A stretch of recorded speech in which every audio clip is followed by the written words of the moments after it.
फुरफुरी नगर की एक अजीब मगर धूप भरी सुबह थी। मोटू हमेशा की तरह 2 कप चाय पीकर तीसरा कप खत्म कर रहा था। पतलू अखबार पढ़ते हुए बोला, मोटू, कभी कुछ नया भी कर लिया करो, सारा दिन बस चाय चाय चाय। मोटू मुस्कुरा कर बोला, पतलू, चाय मेरा इश्क है और इश्क में नयापन कहाँ।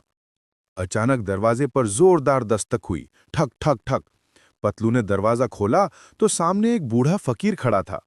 फकीर बोला, साहब, ये जादुई आईना ले लो, देखने वाले को उसकी किस्मत दिखाता है। पतलू हंस पड़ा, वाह, किस्मत का टीवी। लेकिन मोटू की आंखों में चमक आ गई। ले लेते हैं पतलू, शायद मेरी किस्मत में चाय का समुंदर हो। फकीर आईना देकर बोला, खबरदार, इसे सिर्फ दिन में देखना, रात को नहीं। और ये कहकर वो गायब हो गया। शाम हुई, आसमान पर बादल छा गए। पतलू ने कहा, मोटू, फकीर ने मना किया था, रात में मत देखना। मोटू बोला, बस एक झलक देख लेता हूं, हो सकता है चाय का ताज नजर आ जाए। जैसे ही मोटू ने आईने में झांका, आईना चमक उठा। मोटू के पीछे का नजारा बदल गया। वहां एक चाय का महल बन गया। पतलू चिल्लाया, मोटू, ये क्या कर दिया तुमने। लेकिन देर हो चुकी थी।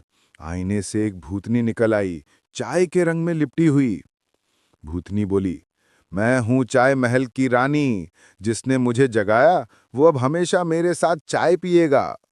मोटू खुश होकर बोला, वाह, तो अब रोज चाय फ्री में। पतलू चिल्लाया, अरे बेवकूफ, ये जादुई है, भाग यहां से।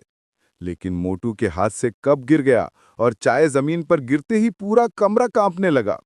फर्श फट गया और नीचे से चाय की नदी बहने लगी।